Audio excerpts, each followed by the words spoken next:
আসসালামু আলাইকুম ওয়া রাহমাতুল্লাহি ওয়া বারাকাতুহু। সম্মানিত মুমিন মুসলমান ভাই বোনেরা, আজকে আপনারা দেখতে পারবেন হযরত শাহজালাল রহমাতুল্লাহির মাজার। আজকের এই ভিডিও সম্পূর্ণ দেখবেন এবং সাথে সাথে থাকবেন। ভিডিওটি দেখার জন্য আপনাদেরকে সবাইকে ধন্যবাদ।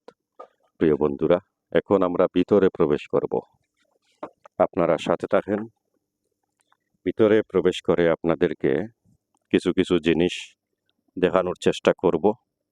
এখানে হযরত শাহজালাল রহমাতুল্লাহির কবুতরগুলো দেখতে পারবেন। তারপর পুষ্কুনির দিকে যাব।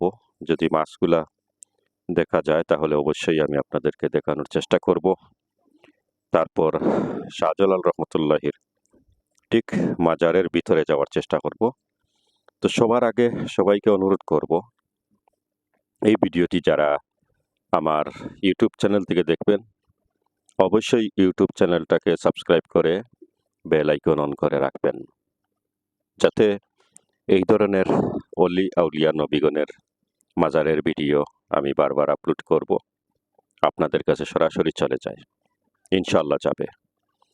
যারা ফেসবুক থেকে দেখবেন তারা ফেসবুক আইডিকে ফলো করে রাখবেন। তো প্রিয় বন্ধুরা, দেখতে পারতেছেন এটি মসজিদের উপরে যে মাদ্রাসাগুলা করা হয়েছে সেই জায়গাগুলা দেখতে পারলেন। দেখেন এখানে কবুতর আছে। এখন আমি হযরত শাহজালাল রহমতুল্লাহির পুষ্কুনি যে গজার মাছগুলা আছে সেই গজার মাছগুলা দেখার চেষ্টা করব। যদি দেখা যায় তাহলে অবশ্যই আপনারা দেখতে পারবেন। আমি দেখি দেখা যায় কিনা।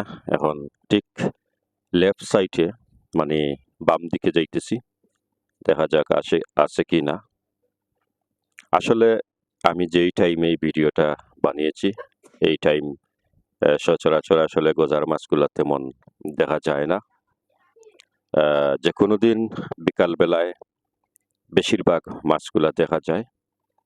যারা এই ভিডিওটা দেখতেছেন, যদি ভালো লাগে ভিডিওটা অবশ্যই ভিডিওটাকে শেয়ার করে সবাইকে দেখার সুযোগ করে দিবেন। চলুন এখন ভিতরে যাওয়ার চেষ্টা করি। আমি বর্তমানে পুষ্কুনি থেকে এখন ত্যাগ করব, এদিকে একটু দেখাই আপনাদেরকে। আর ভিডিওর মাঝখানে একটা জিনিস দেখবেন ছোট হয়ে আসবে। এখানে আসলে আমি একজনের সাথে একটু তর্ক বিতর্কে জড়িয়ে ফেলছিলাম, কারণ আপনারা জানেন যে বিশ্বর যে কোনো জায়গায় অলি আউলিয়া নবীদের মাজারে যে কোনো জন গিয়ে ভিডিও বানাতে পারে। মাজারের ভিতরে ভিডিও করলে কোনো সমস্যা নেই, কিন্তু হযরত শাহজালাল রহমতুল্লাহির মাজারে ভিডিও বানাইতে চাইলে এখানের যে কর্তৃপক্ষ আছেন ওনারা কিন্তু নিষেধ করেন। তাই আমি ওনাদের সাথে একটু তর্ক বিতর্কে জড়িয়ে ফেলছিলাম। আমি আপনারা আসলে সেখানকার কথাগুলো আপনারা শুনছেন না, কিন্তু আমি যে কথাগুলো বলার চেষ্টা করছিলাম যে ভাই, মাজারের ভিডিও অথবা ফটো তুললে কি এমন ক্ষতি হয়? এই মাজারটা তো অনেক লোকজন আছে বিভিন্ন জায়গায়, দেশের বিভিন্ন দেশে আছেন, অনেকেই কিন্তু আসতে পারবেন না। তো আমার ভিডিওর মাধ্যমে যদি সবাই দেখে সমস্যা কি? তো মেইন সমস্যা হয়েছে ওনারা তো বলতে চায় না। মেইন সমস্যা হয়েছে এই যে মাজারের টাকা পয়সা দেওয়া হয়। আমি যতটুকু জানছি, আমি যতটুকু শুনছি, মাজারে টাকা পয়সা দেওয়া একদম ঠিক নয়। এটা আসলে কোরআন হাদিসের বাহিরে। আর এখানকার হযরত শাহজালাল রহমতুল্লাহির মাজারের যে টাকা পয়সা এখানে দেওয়া হয় এগুলা আসলে লিজ নেওয়া হয়। আমি যতটুকু বুঝতে পারতেছি, কোটিপতি যারা আছে কোটিপতি হইতেছে, গরিব যারা আছে তারা গরিবও রইতেছে।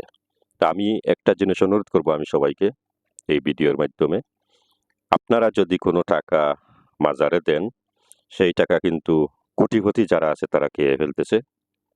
তাই আমি মনে করি হযরত শাহজালাল রহমতুল্লাহির মাজারের এখানে ভিতরে আপনারা জানেন যে এখানে একটা মাদ্রাসা আছে, মসজিদ আছে। তো আপনারা এই মসজিদে অথবা মাদ্রাসায় সরাসরি বক্সে দেওয়ার চেষ্টা করবেন। তখন আপনার টাকাটা মাদ্রাসা অথবা মসজিদে গিয়ে কাজে লাগবে। আর মাজারের ভিতরে যে টাকাটা আপনারা দেন, এই দেখেন আমি ভিতরে প্রবেশ করার জন্য চাইছিলাম, এই দেখেন এখানে একজনের সাথে আমি তর্কে জড়িয়ে ফেলছিলাম।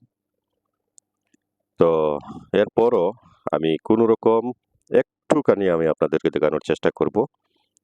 আমি ভিডিও একটুখানি করেছি শাহজালাল রহমতুল্লাহির মাজারে, একদম লাস্ট সাইটে। আপনারা ধৈর্য ধরে সাথে থাকেন, দেখতে পারবেন। এই দেখেন হযরত শাহজালাল রহমতুল্লাহির মাজার। এখানে উনি চিরনিদ্রায় শুয়ে আছেন। সুবহানাল্লাহ, আলহামদুলিল্লাহ।